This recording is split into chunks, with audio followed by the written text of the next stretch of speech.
El miércoles pasado comenzamos una serie de enseñanzas que titulamos Encuentros NN. Y la idea es esas lecciones que aprendemos de esos personajes anónimos en la Escritura. Aquellos personajes con los que el Señor tuvo un encuentro y que la revelación ni siquiera nos dejó conocer su nombre, pero que hay detrás de esos encuentros toda una serie preciosa de lecciones, situaciones que pueden de alguna manera desafiar nuestra vida, situaciones que de una u otra forma nos llevan a mirar que dichos encuentros también son los nuestros y que a veces el nombre nuestro en últimas no es significativo siempre y cuando el encuentro sea con el Rey de la Gloria, nuestro Señor Jesucristo. Así que en esta noche vamos a mirar uno más de esos encuentros, repito, NNs, esos encuentros en el que el personaje que tiene esa confrontación con el Señor no, no hay registro de cómo se llama, de dónde viene, de qué familia, a qué familia pertenece. Y hoy vamos a hablar de algo que he titulado Frente a Frente. Frente a Frente. Y la idea de de la manera de designar la charla en esta noche, y ahora se va a dar cuenta cuando nos acerquemos al texto, es que esta parece ser la intención del personaje. Si él puede estar frente a frente con el Señor, él entiende que algo significativo va a suceder en su vida. Y por eso nuestra charla en esta noche, frente a frente. Entonces, acompáñenme por favor a Lucas capítulo 5, Lucas capítulo 5, y vamos a leer a partir del versículo 17. Lucas capítulo 5, versículo 17, busque su Biblia, su libreta, tenga ahí todo a la mano. Voy a igual poner el texto en pantalla, pero tenga ahí usted la escritura para que esté siguiendo esta historia que es bastante conocida y que la hemos incluso estudiado en otras ocasiones, pero hoy quiero enfatizar precisamente ese detalle, la intención de estar frente a frente con el Señor. Entonces Lucas capítulo 5, verso 17 dice: aconteció un día que él estaba enseñando y estaban sentados los fariseos y los doctores de la ley, los cuales habían venido de todas las aldeas de Galilea, de Judea y de Jerusalén, y el poder del Señor estaba sobre él para sanar. Y sucedió que unos hombres que traían en un lecho a un hombre que estaba paralítico, procuraban llevarle adentro y ponerle delante de él.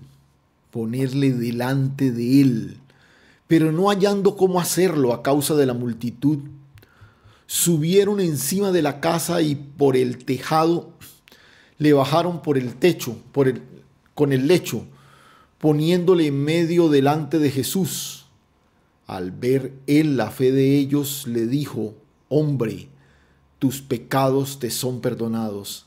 Entonces los escribas y los fariseos comenzaron a cavilar diciendo: ¿quién es este que habla blasfemias? ¿Quién puede perdonar pecados sino solo Dios? Jesús entonces, conociendo los pensamientos de ellos, respondiendo les dijo: ¿qué caviláis en vuestros corazones? ¿Qué es más fácil decir: tus pecados te son perdonados? O decir: levántate y anda. Pues para que sepáis que el Hijo del Hombre tiene potestad en la tierra para perdonar pecados, dijo al paralítico: a ti te digo, levántate, toma tu lecho y vete a tu casa. Al instante, levantándose en presencia de ellos y tomando el lecho en el que estaba acostado, se fue a su casa glorificando a Dios. Y todos, sobrecogidos de asombro, glorificaban a Dios, y llenos de temor decían: hoy hemos visto maravillas. Hoy hemos visto maravillas. Esta historia, repito, la conocida historia de otro de los evangelistas, nos mencionan que el número de amigos era 4, que van, que toman a su amigo, intentan meterlo para que pueda estar, para poder llevarlo delante del Señor, pero en vista de la imposibilidad, por razón de la multitud que estaba atestada ahí en medio de esa casa, toman la opción de ir al techo, abrir una abertura y por ahí hacer descender a su amigo. Me imagino yo amarrado, envuelto ahí en su lecho, en su camilla, para que de esta manera él pueda estar delante de Jesús. Ahora, la historia tiene un elemento muy interesante y es el debate que se suscita por razón de la manera como Jesús le habla al paralítico al momento en que está frente a frente con él. Pero hoy, para tratar, digamos, de seguir el curso del relato, más que principios, voy a tratar de ubicar como sesiones en la historia para detenernos un poquito, revisar algunos detalles y entonces continuamos al siguiente momento. Entonces vamos a tratar de ponerle nombres a algunos de esos momentos en los que vemos el desarrollo de lo que ocurre con este hombre y sobre todo con esos amigos que desean que él finalmente esté frente a frente con Jesús. Entonces la primera cosa que sobre lo que quiero llamar tu atención es lo que vamos a llamar una cautivante enseñanza, porque así comienza el relato, ¿no? El relato comienza hablándonos de que el Señor está en un lugar y está enseñando, ¿no? Incluso Lucas menciona que en el auditorio que lo está escuchando hay sentados fariseos, doctores de la ley, personas que han venido de aldeas de Galilea, de Judea, incluso de Jerusalén, de Jerusalén. O sea, estamos hablando de que la fama de Jesús como maestro ha trascendido a tal punto que ya tenemos personas que están viniendo de la capital, ¿no? El centro religioso de la nación y se desplazan hasta acá para escuchar a este llamativo predicador. Entonces, la mención de este grupo de personas no es una mención sencilla. Estamos hablando de algo bastante significativo. El grupo de personas que está ahí, sentadas, listas, escuchando al Señor. Pero en medio de eso hay una frase que llama poderosamente la atención. Dice, y el poder del Señor estaba sobre él para sanar. Y el poder del Señor estaba sobre él para sanar. Ahora, ¿qué podría significar una expresión de esta naturaleza? ¿O qué fue exactamente lo que vio el escritor para finalmente describir este momento con esa frase? Y el poder de Dios estaba sobre él para sanar. Uno se preguntaría, ¿acaso es que en otros momentos no estaba sobre el Señor para sanar? ¿Acaso había momentos en que como que el Señor estaba divorciado de esa manifestación de poder? Y bueno, la frase es un poquito extraña, pero da la impresión de que si bien el Señor está enseñando, está predicando, está compartiendo la ley, toda la expectativa de una atmósfera de sanidad está como invadiendo el escenario. Pero bueno, este es el preámbulo del relato, ¿no? Básicamente un lugar atestado de gente escuchando al maestro, con verdaderas autoridades espirituales en medio del auditorio y él revestido del poder de Dios para sanar. Este es, por así decirlo, el primer momento de nuestro relato, de nuestra historia. Esa fascinante enseñanza en la que vemos a Jesús completamente, habiendo cautivado completamente a un grupo de personas, incluyendo a los religiosos de su época. Pero ya entrándonos un poquito más en la historia, hay un segundo momento que vamos a llamar unos preocupados amigos o unos amigos preocupados.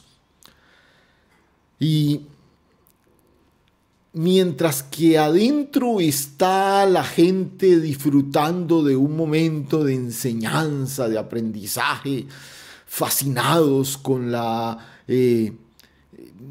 retórica de este predicador novedoso, afuera hay un grupo de amigos completamente preocupados. Y sucedió que unos hombres traían en un lecho a un hombre que estaba paralítico. Procuraban llevarle adentro y ponerle delante de él.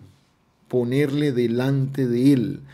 Nota, el gran deseo de este grupo de amigos era llevar a su amigo paralítico y poderlo colocar de frente a Jesús. Si logramos colocarlo delante de él, suficiente. Ya el Señor se encargará, estamos completamente seguros que algo ocurrirá, pero vamos a colocarlo al frente de él. Pero el texto dice que procuraban, pero la casa estaba tan herméticamente cerrada por razón de la multitud que escuchaba al Señor, que era completamente imposible.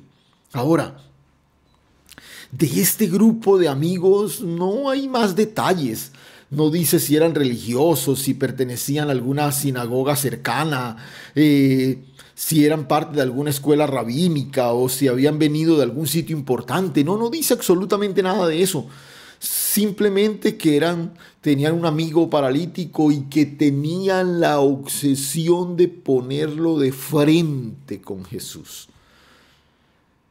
Pero fue imposible. No fue posible. Seguramente acudieron a la solidaridad de alguno, pidieron el favor a otro, empujaron por un lado, por el otro. Pero nada. Desesperados. Y digamos a punto de ver fracasar su empresa de colocar su amigo frente al Señor. Y bueno, digamos que hasta aquí identificamos la angustia, la preocupación de este grupo de amigos. Pero vamos a un tercer momento de nuestro relato, de nuestra historia, y vamos a hablar un poquito de nuestro NN, un paralítico. Y NN, como te mencioné, no menciona su nombre, pero muchas veces, y es una tendencia de la sociedad, los nombres de las personas son fácilmente puestos a un lado y cambiados, por ejemplo, por un número. El número de la cédula, del pasaporte, del seguro social, de una cosa, de otra. Y estos números, de alguna manera, terminan marcando la identificación de la persona, más allá incluso de su propio nombre. Pero a veces la designación de una persona, anulando por completo su nombre, haciendo a un lado su nombre, muchas veces tiene que ver con alguna característica en particular. a veces física, por su forma de ser, el gordo, ¿cierto? Y ese es el gordo, y ¿cómo es que se llama? No, no, el gordo, o el flaco, o el calvo, ¿sí? Entonces, ese tipo de designaciones son muy comunes en medio de la sociedad. Una sociedad que cada vez más tiende a convertirnos a todos en NNs. Pero creo que una de las más dolorosas evidencias de esta realidad es cuando la designación que reemplaza el nombre tiene que ver con alguna experiencia dolorosa y frustrante.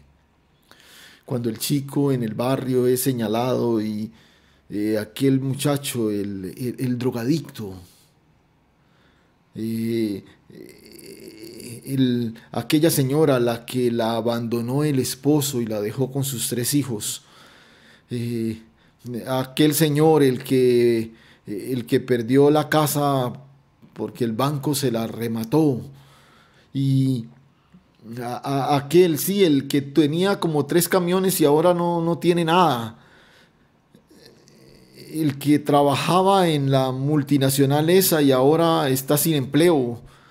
Y ese tipo de cosas, de señalamientos asociados a una experiencia frustrante de dolor, terminan siendo mucho más dramático, como la designación de nuestro personaje, el paralítico.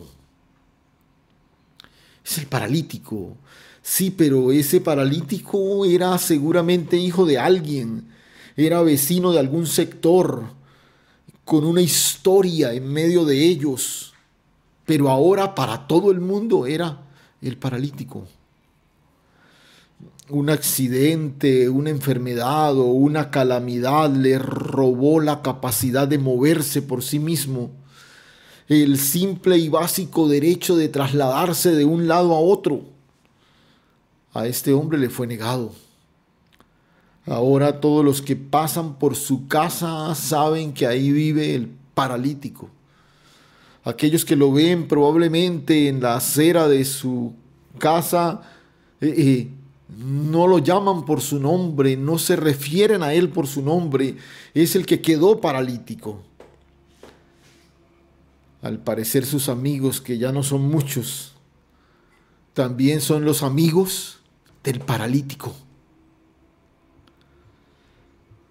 Y resulta doloroso cuando nuestro nombre es anonadado por estas situaciones de frustración, de dolor, de angustia, de desesperación, de pérdida.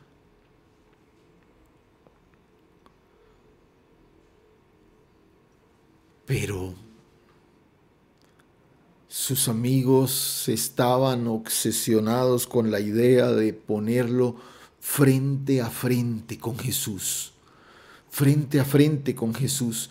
Y otra vez, yo no sé cuál es tu experiencia, yo no sé qué situación ha desplazado por completo tu identidad, haciendo más visible la situación frustrante que has atravesado, pero hoy puedes colocarte frente a frente con el Señor que transforma, cambia y renueva por completo nuestra historia.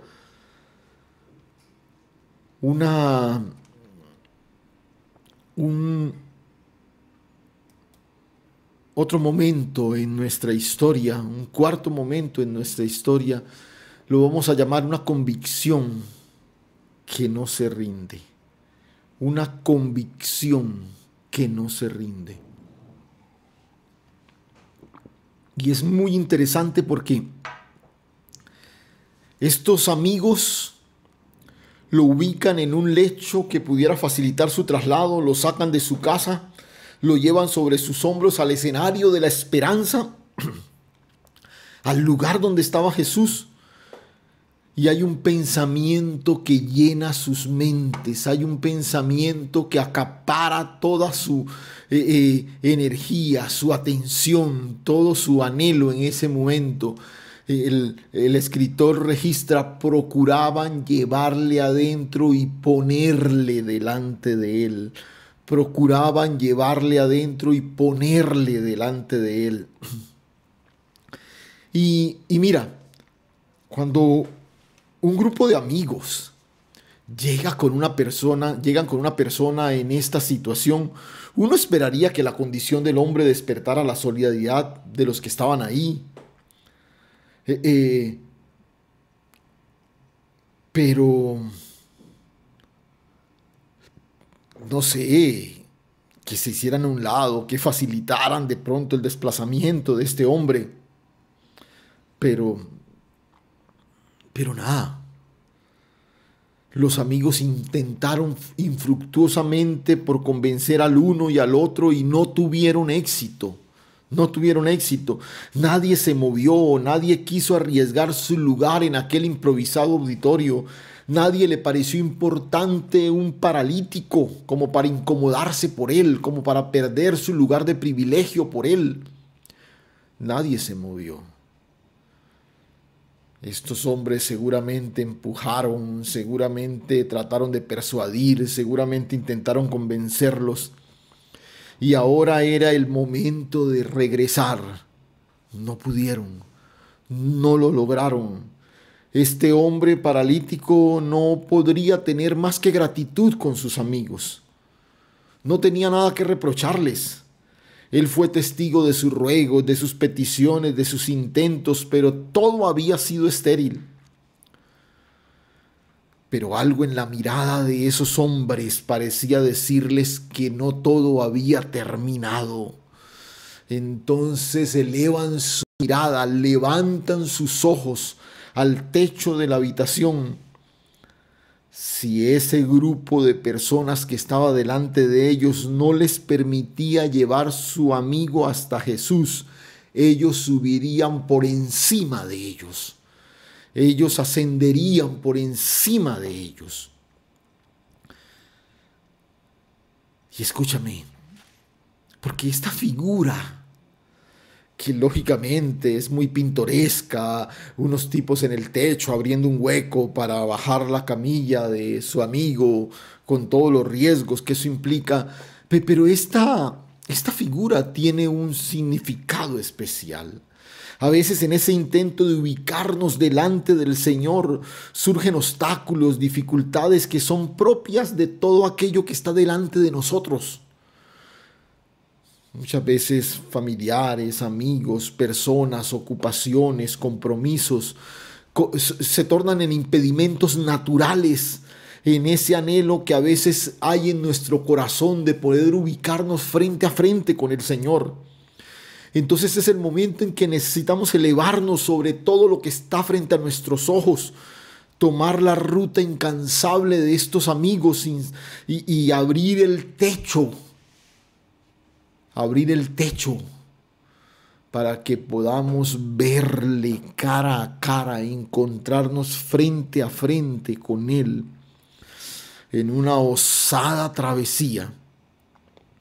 Estos hombres bajaron a su amigo y ante la mirada atónita de aquella multitud, el cuerpo inmóvil del paralítico ahora estaba delante de Jesús. Ahora estaba delante de Jesús. No hallando cómo hacerlo a causa de la multitud, subieron encima de la casa y por el tejado le bajaron por el techo, poniéndole medio delante de Jesús. Esa era su obsesión. Esa era su pasión, ese era su anhelo, y estaban dispuestos a hacer lo que fuera por estar delante del Señor.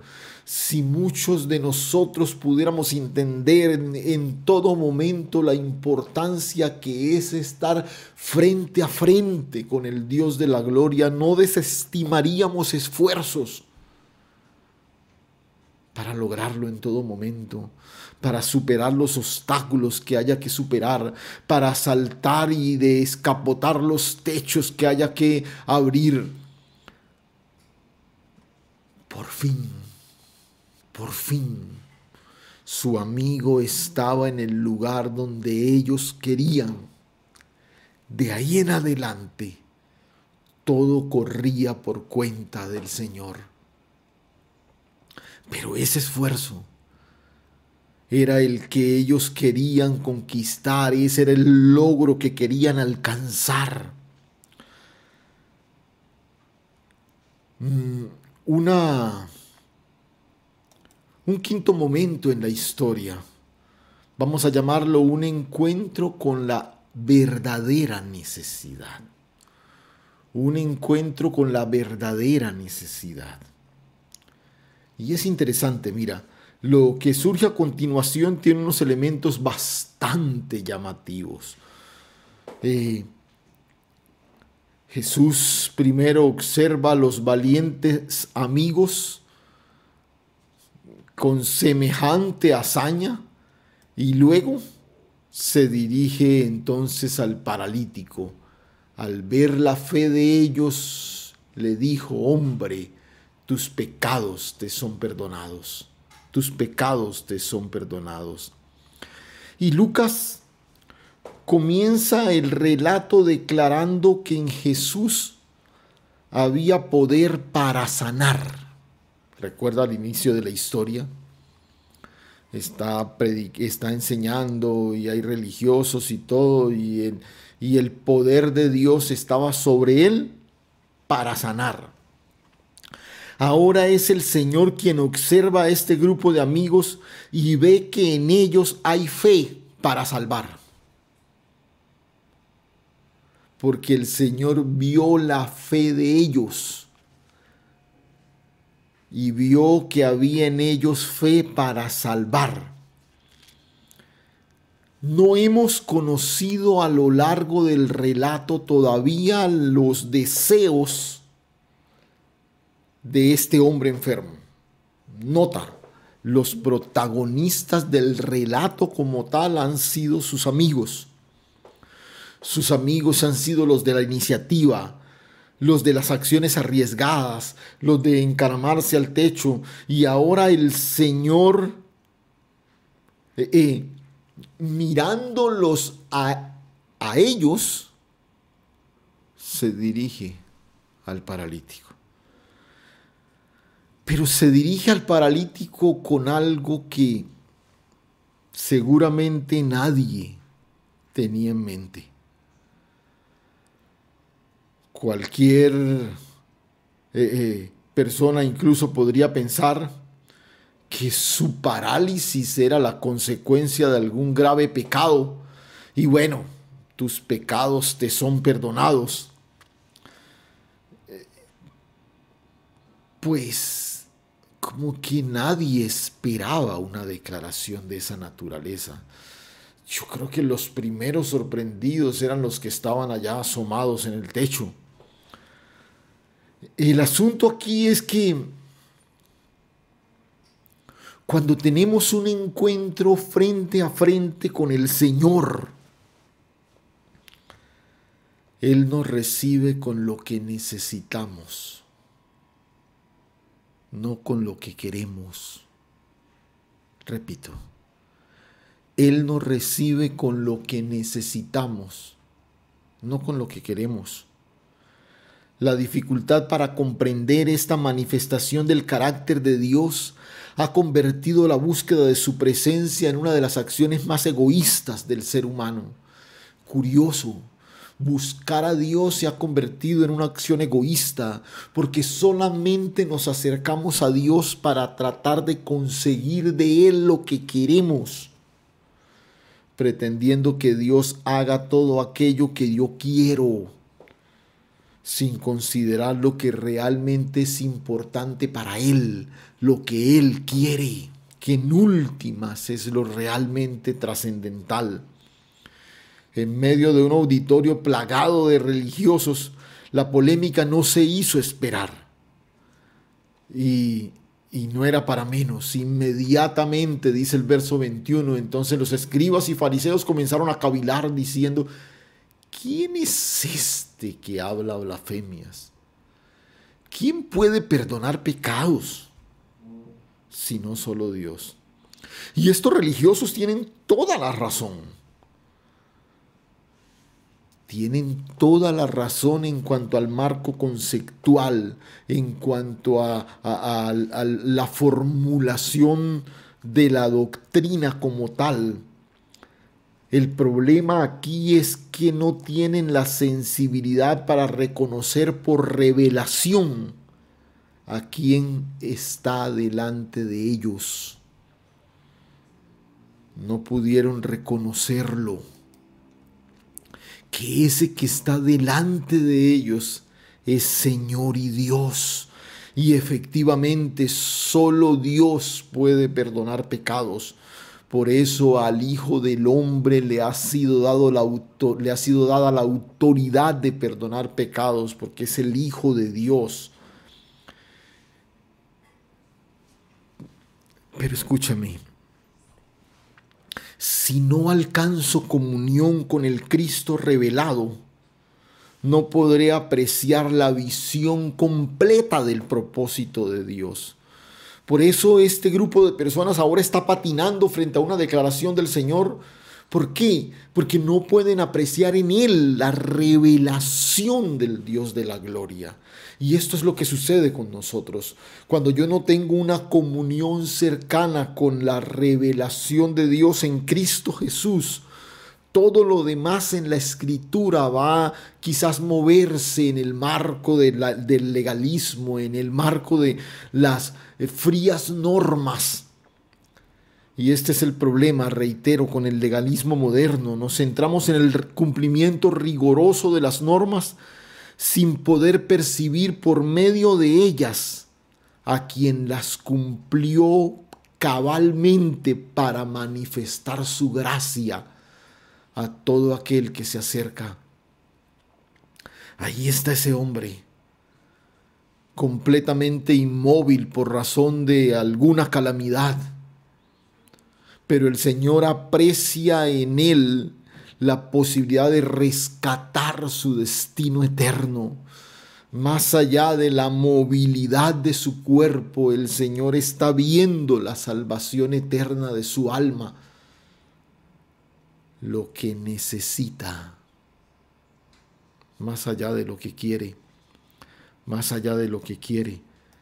Pero miremos un último momento de nuestra historia antes de que concluyamos. Un encuentro con el Dios de lo posible. Un encuentro con el Dios de lo posible. Y mira, el murmullo era generalizado. Todos esperaban la mano extendida para levantar a este hombre de su inercia y concluir ese capítulo con un aplauso. Pero la tensión era bastante notoria a esas alturas. El Señor salió con este asunto del perdón de los pecados y ahora el murmullo, la insatisfacción ha invadido todos los rincones de la casa.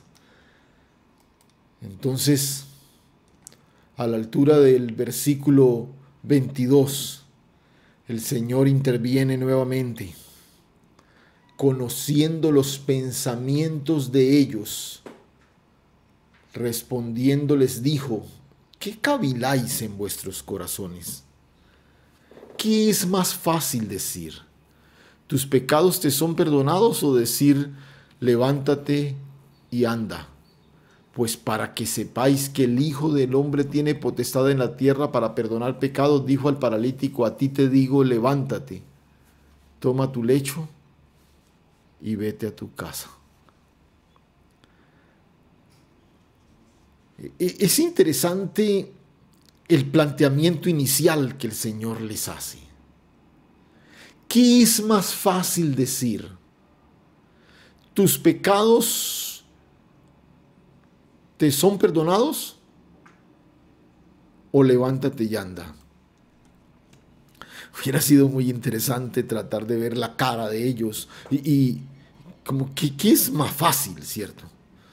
Porque bueno, de pronto alguno de esos religioso recalcitrante diría, sí, es más fácil decir, levántate y anda, porque es que los pecados solo los perdona Dios. Entonces el Señor se hubiera volteado y le dice, bueno, entonces levántelo. Pero nadie se atrevió a decir nada. Nadie se atrevió a interrumpir con una respuesta. ¿Cómo resolver un cuestionamiento de esta naturaleza?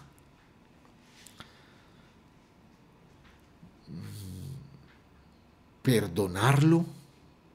Pero eso solo lo hace Dios. ¿Levantarlo? Bueno, adelante, háganlo. Y el Señor está colocando el dedo en uno de los aspectos que más nubla nuestra visión de todo aquello que tiene que ver con lo que Dios puede hacer.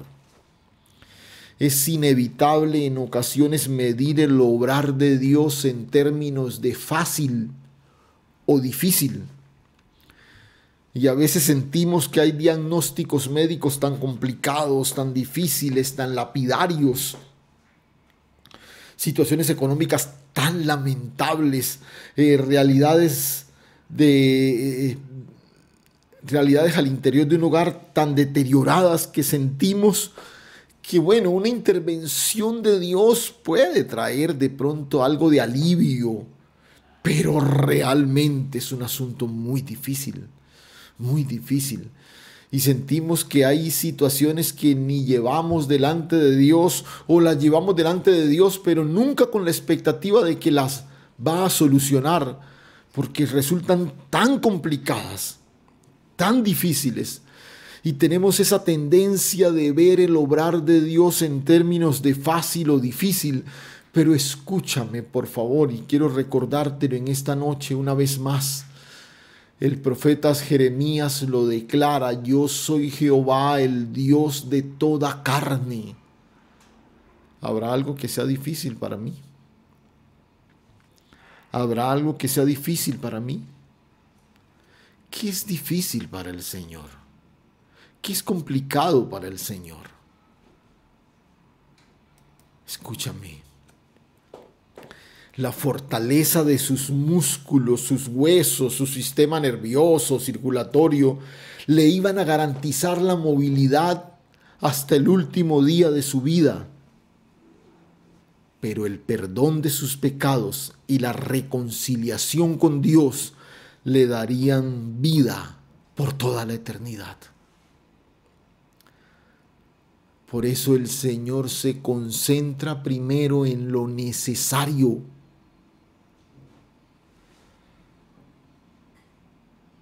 Para que sepáis que el Hijo del Hombre tiene potestad en la tierra para perdonar pecados. A ti te digo, levántate, toma tu lecho y vete a tu casa. Y al instante, en presencia de todos, se levantó y tomó su lecho. Ese día, por amor a aquel NN, el Maestro se anticipó a la cruz. Y si bien es cierto, no hay nada que sea difícil para Dios. Si uno analiza las dos acciones que el Señor pone en balanza en esta historia, indiscutiblemente hay una con un grado de dificultad muchísimo mayor. Sanarlo de su parálisis solo bastó con una declaración del poder de Dios para devolverle la fortaleza a sus extremidades. Perdonarlo de su pecado y reconciliarlo con Dios le costó al Hijo del Hombre entregar su cuerpo en el madero de la cruz.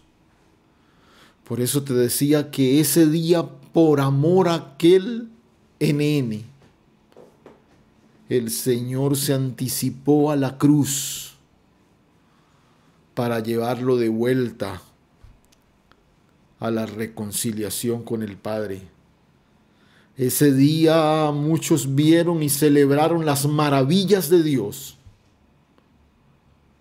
pero solo uno salió perdonado y justificado. Solo uno, el paralítico, el ex paralítico. Este hombre alcanzó el favor y la gracia del Señor.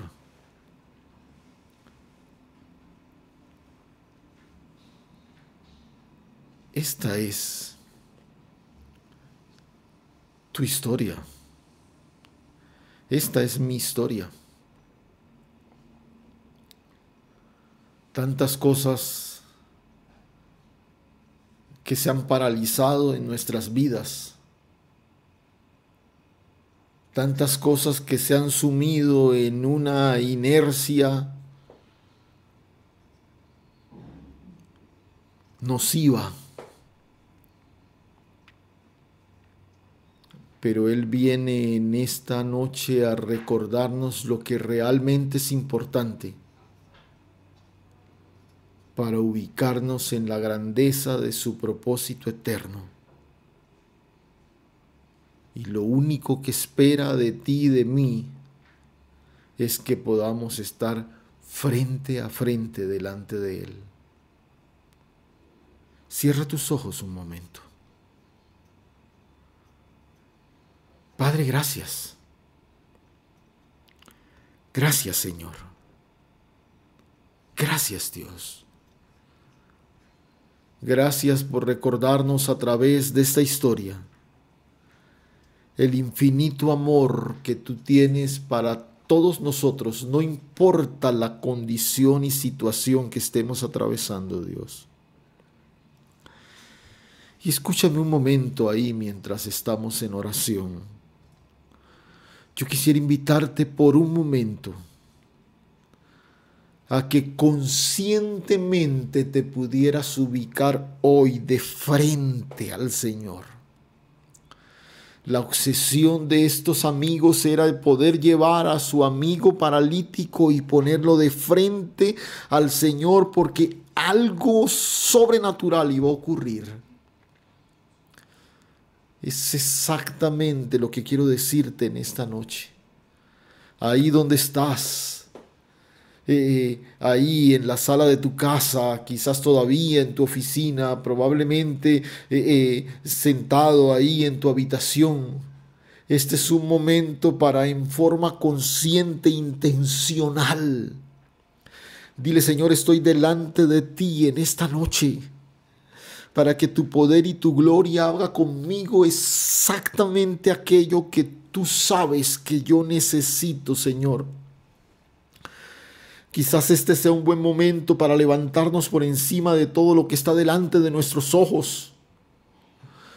Quizás hay muchas cosas que te han impedido por algún tiempo tener ese encuentro cara a cara, frente a frente. Elévate, rompe el techo de tus limitaciones, el techo de tu agenda, de muchas cosas que te han impedido acercarte a Él. Este es el momento especial. Deja a un lado todo aquello que anhelas y permite que Él te revele lo que realmente necesitas. Descansa en sus brazos. No importa el tamaño de tu dificultad, enfermedad, problema, necesidad. No hay nada que sea difícil para Él. No hay nada que sea difícil para Él. Este es un momento especial. Y quizás también en respuesta al desafío de esta palabra, pocas cosas son tan significativas que podamos hacer por un amigo que ponerlo frente a frente con Jesús. Tampoco conocemos los nombres de estos hombres,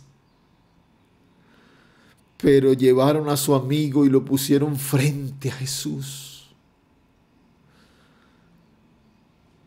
es probablemente una de las cosas más valiosas que podemos hacer por alguna persona que apreciamos, que amamos. Porque cuando tenemos un encuentro frente a frente con el Cristo de la revelación, nunca volveremos a caminar de espaldas a la gracia. Señor, gracias. Gracias, Dios. Yo oro en este momento, Señor, por todos aquellos que en medio de sus parálisis, no necesariamente física,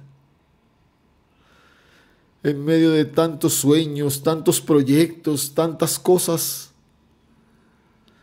que se han paralizado por el deterioro, por el desgaste, por el pecado mismo, Señor, hoy, al estar frente a frente contigo, Señor, podamos apreciar la grandeza de tu favor manifestada de manera sobrenatural en la vida de cada uno de nosotros. Gracias, Señor. Gracias, Dios. A ti toda la gloria, toda la honra en Cristo Jesús. Amén y amén. Gloria al Señor.